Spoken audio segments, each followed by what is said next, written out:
മുട്ടിൽ മരമുറി കേസിലെ കുറ്റപത്രവും കേസ് അന്വേഷണവും ദുർബലമെന്ന് special public prosecutor advocate Joseph Mathew. Case ജയിക്കാൻ ആവശ്യമായ തെളിവുകളും സാക്ഷികളുമില്ല. കേസിൽ തുടരന്വേഷണം ആവശ്യപ്പെട്ട് എഡിജിപിക്ക് കത്തയച്ചെന്നും വനംവകുപ്പ് കേസെടുക്കാത്തത് ഉൾപ്പെടെ അപാകതകളെന്നും ജോസഫ് മാത്യു മീഡിയ വണ്ണോട്. കത്തിനെ തുടർന്ന് എഡിജിപിയുടെ നേതൃത്വത്തിൽ അടിയന്തര യോഗം ചേർന്നു. മുട്ടിൽ മരമുറി കേസിലെ special public prosecutor advocate Joseph Mathew ആണ് നമ്മോടൊപ്പം ചേരുന്നത്. സാറിന്റെ കത്തിനെ തുടർന്നിട്ട് എഡിജിപി ഒരു യോഗം വിളിച്ചു. ആ യോഗത്തിലെ തീരുമാനങ്ങൾ എന്താണ്? ഇനിയിപ്പോ എന്നാണ് യോഗം യോഗം വിളിച്ചിരുന്നു. ഞാൻ പറഞ്ഞതിന്റെ അടിസ്ഥാനത്തിൽ ഒരു വീഡിയോ കോൺഫറൻസിങ് നടത്തിയിരുന്നു മീറ്റിംഗ്. ആ മീറ്റിങ്ങിൽ ഞാനിതിലെ കുറേ കാര്യങ്ങൾ, അന്വേഷണവുമായി ബന്ധപ്പെട്ട കുറേ കാര്യങ്ങൾ പറഞ്ഞു. അത് അദ്ദേഹത്തിന് അത് ബോധ്യപ്പെട്ടിട്ടുണ്ട്.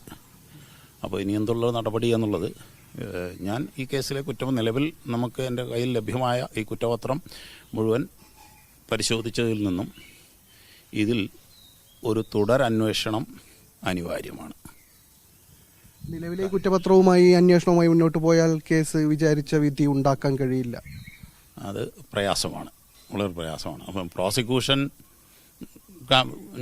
നടത്തുമ്പോൾ ഒരു നല്ല ഫെയർ ഇൻവെസ്റ്റിഗേഷൻ, അതായത് സത്യമായും കൃത്യമായുമുള്ള ഒരു അന്വേഷണം നടന്നാൽ മാത്രമേ നമുക്ക് വളരെ കൃത്യതയോടുകൂടി അത് കോടതിയിൽ ഒരു ഫെയർ ട്രയലിൻ്റെ അടിസ്ഥാന ആവശ്യം ഫെയറായിട്ടുള്ള ഇൻവെസ്റ്റിഗേഷൻ വരണം.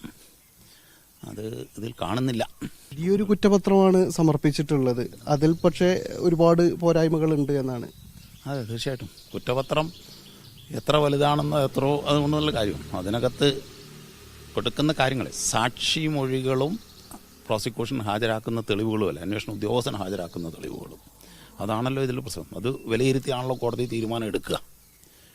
അപ്പോൾ അത് വിലയിരുത്തുന്ന സമയത്ത് പ്രോസിക്യൂഷന് വേണ്ടത്ര രീതിയിൽ ഇത് മതിയായ കോടതിയെ ബോധ്യപ്പെടുത്താൻ ഇപ്പോൾ നിലവിലുള്ള കുറ്റപത്രം വെച്ച് പ്രയാസമാണ്.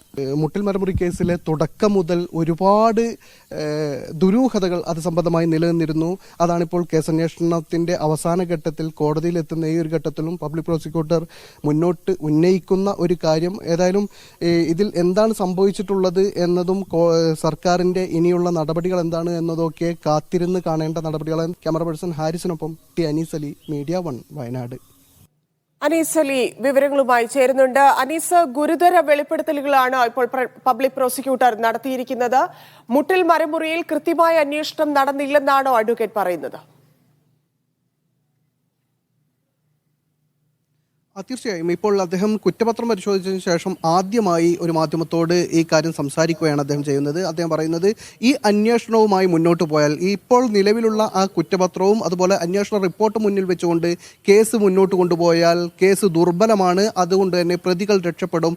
വിചാരിച്ച വിധി അഥവാ കേസ് സർക്കാർ ഭാഗം പരാജയപ്പെടാനാണ് സാധ്യത എന്ന് അദ്ദേഹം പറയുന്നു. മാത്രമല്ല അദ്ദേഹം പറയുന്നത്, മുൻപുള്ള ചില കേസുകളുടെ കാര്യം ഉദാഹരിച്ചുകൊണ്ട് അദ്ദേഹം മറ്റു ചില കാര്യങ്ങൾ കൂടി പറയുന്നുണ്ട്. അത് ഈ കേസ് പരാജയപ്പെടുകയാണെങ്കിൽ പബ്ലിക് പ്രോസിക്യൂട്ടർക്കെതിരെയാണ് ആരോപണങ്ങൾ ഉണ്ടാവുക. പക്ഷേ ഈ കേസ് പരാജയപ്പെട്ട് പിന്നീട് ഒരു അപ്പീൽ നൽകി മറ്റൊരു അപ്പീൽ നൽകുക എന്നാണ് പിന്നീടുള്ള സാധ്യത. പക്ഷേ ഈ കേസ് അന്വേഷണവും ഈ കുറ്റപത്രവും വെച്ചുകൊണ്ട് എന്ത് തരത്തിലുള്ള അപ്പീൽ പോയാലും ഇത് തന്നെയായിരിക്കും, പരാജയം തന്നെയായിരിക്കും വരാൻ പോകുന്നത്. അതുകൊണ്ട് ഇത് കേസ് വളരെ ദുർബലമാണ്. പ്രധാനമായും അദ്ദേഹം പറയുന്നത്, ADGPക്ക് നൽകിയിട്ടുള്ള കത്തിൽ അദ്ദേഹം പറയുന്ന പ്രധാനപ്പെട്ട കാര്യം, മതിയായ സാക്ഷികളെ ഇല്ല, അതോടൊപ്പം തന്നെ മതിയായ തെളിവുകളുമില്ല എന്നാണ്. ഈ കേസ് ദുർബലമാകാനുള്ള പ്രധാനപ്പെട്ട രണ്ട് കാരണമായിട്ട് അദ്ദേഹം പറയുന്നത്.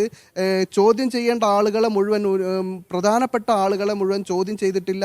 അതോടൊപ്പം തന്നെ സാക്ഷി മൊഴികൾ വേണ്ടത്ര ഇല്ല, അതുപോലെ തെളിവുകളും വേണ്ടത്ര ഇല്ല എന്ന ഗുരുതരമായ ആരോപണമാണ് അദ്ദേഹം ഉന്നയിക്കുന്നത്.